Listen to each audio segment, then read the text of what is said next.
என்னை தேடும் இறைவனே, உம்மை நாடி வருகிறேன். என்னை தேடும் இறைவனே, உம்மை நாடி வருகிறேன். ஜனவரி 30 இன்றைய தியானத்தின் தலைப்பு எது நீதி? வாசிக்க வேண்டிய திருமறை பகுதி ஆதியாகமம் 16 அதிகாரம் வசனங்கள் 1 முதல் 30 வரை. அடிமையானவளிடத்தில் பிறந்தவன் மாம்சத்தின்படி பிறந்தான், சுயாதீனமுள்ளவளிடத்தில் பிறந்தவன் வாக்குத்தத்தத்தின்படி பிறந்தான். கலாத்தியர் 4:23. எது நீதி? நம் வாழ்க்கையில் நல்லவர்களிடமிருந்து அநேக நல்ல காரியங்களை கற்றுக்கொள்கிறோம். தீயவர்களிடமிருந்தும் சில பாடங்களை கற்றுக்கொள்கிறோம். எப்படி? அவர்கள் செய்த தீய காரியங்களின் விளைவுகளை பார்த்து அத்தகைய காரியங்களை செய்யக்கூடாது என்று கற்றுக்கொள்கிறோம். இன்றைய வேத பகுதியில் வரும் 3 கதை மாந்தரும் அவரவர் பங்குக்கு சில தவறுகளை செய்து விடுகின்றனர். சாராய், இவள் தனக்குத்தானே சக்கிழத்தியை, அதாவது சக கிழத்தி, கிழத்தி என்றால் தலைவி, உண்டாக்கிக் கொள்கிறாள். ஆண்டவர் தனக்கு ஒரு குழந்தையை வாக்கு பண்ணியிருப்பது சாராய்க்கு நன்றாகவே தெரியும். ஆனால் தேவன் குறித்த காலம் வரை அவளால் பொறுத்திருக்க முடியவில்லை. நீடிய பொறுமை இல்லவே இல்லை. கணவனை தவறு செய்ய தூண்டுகிறாள். ஏவாள் விலக்கப்பட்ட கனியை உண்ணும்படி ஆதாமுக்கு கொடுத்தது போல இப்படி சில பெண்கள் தவறு செய்து விடுவதால் பெண் குலமே இப்படித்தான் என்று அவச்சொல்லுக்கு எல்லா பெண்களும் பலியாக வேண்டியதாயிற்று.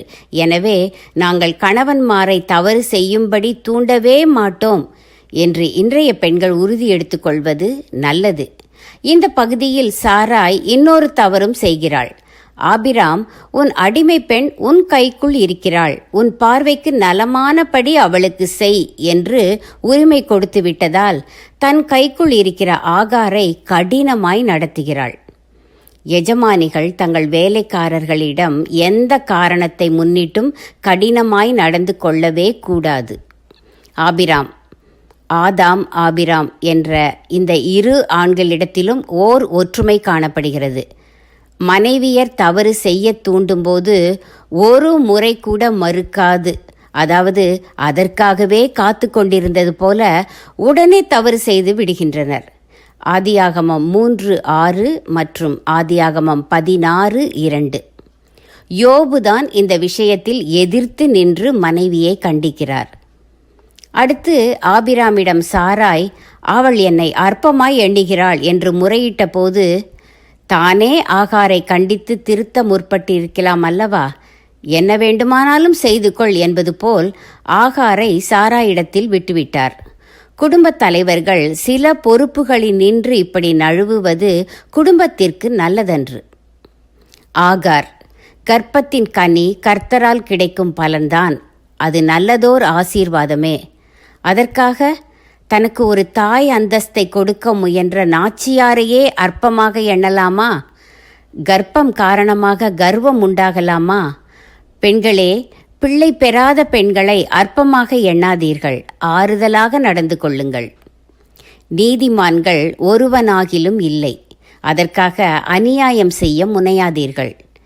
நீதிமான்கள் ஒருவனாகிலும் இல்லை, அதற்காக அநியாயம் செய்ய முனையாதீர். ஜெபம்.